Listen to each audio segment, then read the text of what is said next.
Assalamualaikum warahmatullahi wabarakatuh. Perkenalkan, nama saya Ojon Wawan Setiawan.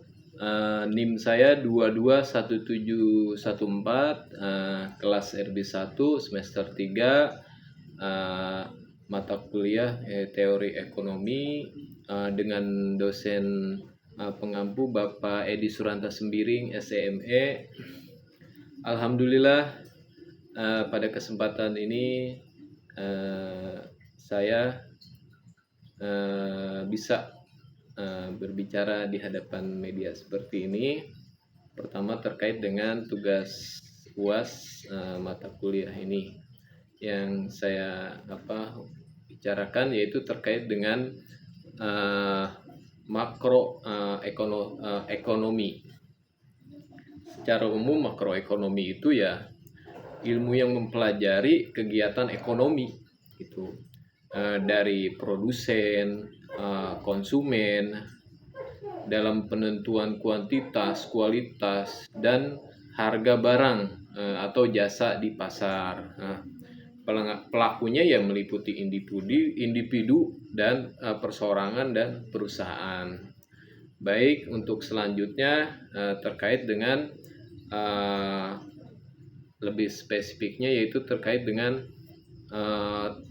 teori uang dan lembaga. Ya, baik.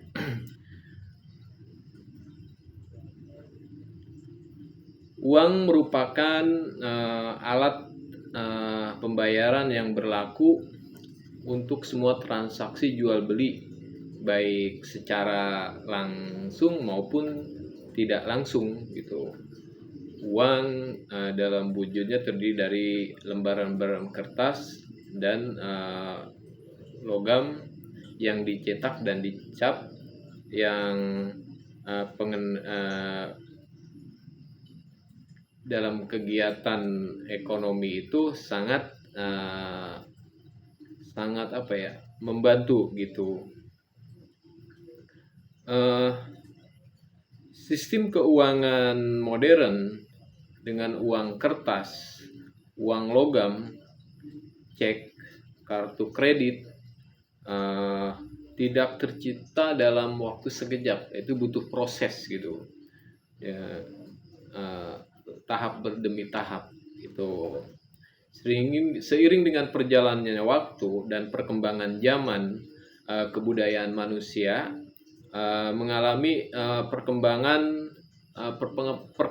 perubahan yang signifikan gitu, termasuk ya perkembangan bank dan di Indonesia ini gitu.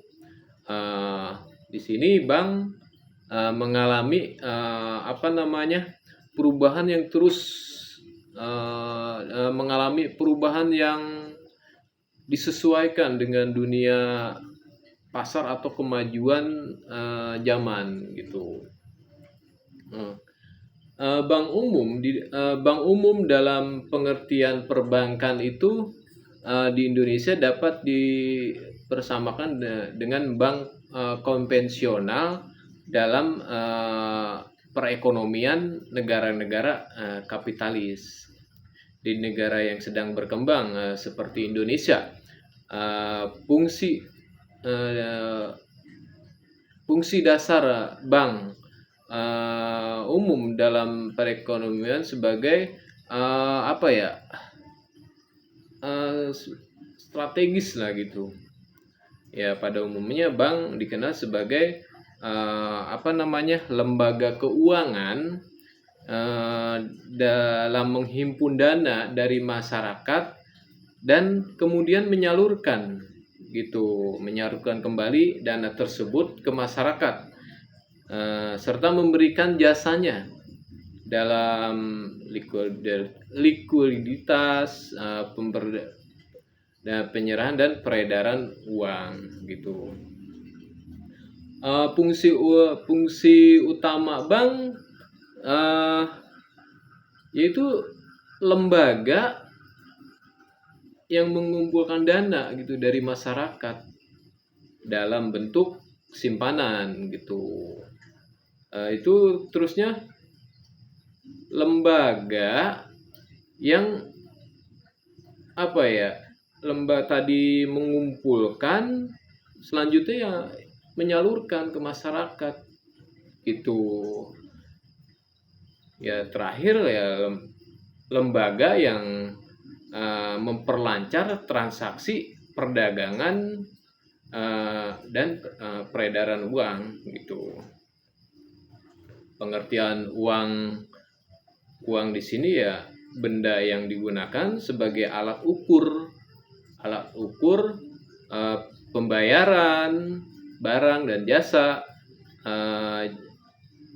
seperti itu gitu.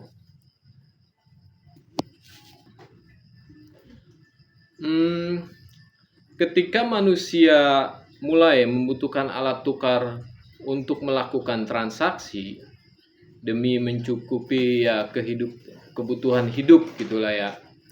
Terus melalui perdagangan, hampir semua negara di dunia ini mengeluarkan uang kertas gitu ataupun logam. Di sini ada beberapa keuntungan dan kelemahannya. Pertama, mungkin keuntungannya, uang kertas di sini biaya murah, mudah dibawa gitu. Selanjutnya mungkin kelemahannya ya mudah dipalsukan uang. Semakin canggih kan kejahatan juga semakin canggih pula gitu. Ya uang kan tidak semuanya pasti tertarik, mungkin tidak mendapatkan secara sah, mereka mendapatkannya ya secara ilegal gitu. Selain dipalsukan ya tidak tahan lama gitu kalau uang kertas. Di sini ada juga jenis-jenis uang ya berdasarkan bahan pembuatannya. Uang logam ya yang kita mungkin logam ini ya kita mungkin pernah atau sering lah punya atau pegang, seperti itu bentuknya gitu, kayak koin gitu kan. Itu ya uang kertas. Selanjutnya ya uang kertas, mau itu nominalnya 1.000 sampai 100.000, kita mungkin insya Allah punya lah seperti itu gitu. Dan itu selalu berharap kan gitu kan, di saku kita, di rezeki kita ada gitu. Nah ini berdasarkan nilai, uang ya bernilai penuh gitu, jadi tidak ada perubahan dari nilai tersebut. Kalau uang tanda itu seperti uang token ya, tidak berubah nilainya gitu. Misalnya 10.000 tidak 10.000 gitu. Nah di sini berdasarkan lembaga yang mengeluarkan, ada uang kartal nih, uang kartal mungkin asing ya, uang kartal ya, tapi dalam berdasarkan itu yang mengeluarkan uang kartal, contohnya nih uang logam, uang kertas gitu, yang digunakan sehari-hari itu. Selanjutnya ada uang gira, uang yang dimiliki masyarakat dalam bentuk simpanan, itu deposito gitu ya. Contohnya kayak giro bit, terus cek surat, seperti itu. Untuk beberapa jenis uang tersebut, di sini juga ada namanya fungsi uang gitu kan. Fungsi uang asli itu alat tukar buat kita sehari-hari gitu kan. Fungsi turunan itu misalnya kita uang itu sebagai modal dasar buat berinvestasi gitu, mungkin seperti itu, pembentukan modal gitu. Nah di sini ada nilai uang itu untuk nilainya itu tidak berubah, nilai itu gitu. Baik itu nilai nominal, nilai intristik, dan nilai realnya gitu. lembaga keuangan, lembaga yang mempunyai daya ya, kekuatan gitu. Ya menurut ahli Ahmad Rodoni, dia menyatakan bahwa salah satu badan usaha di mana kekuat kekayaan berbentuk aset keuangan, financial asset gitu. Seperti itu yang beliau katakan. Terus di sini ada manfaat.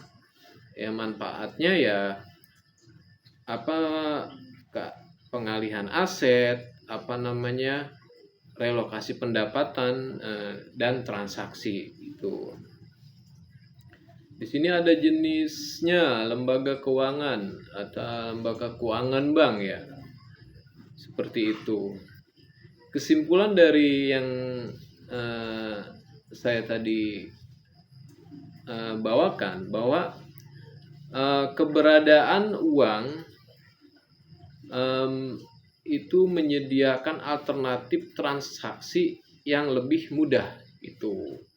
Selanjutnya itu lembaga keuangan seperti bank atau BPR atau lainnya itu memiliki peran penting dalam sistem perekonomian khususnya di tanah air kita itu. Mungkin itu aja yang saya sampaikan. Banyak mungkin kekurangan dalam pembawaan, semata-mata saya hanya dalam proses belajar, supaya kedepannya saya lebih bisa memahami lagi terkait dengan teori ekonomi ini. Kurang lebihnya mohon maaf. Billahi taufiq wal hidayah. Wassalamualaikum warahmatullahi wabarakatuh.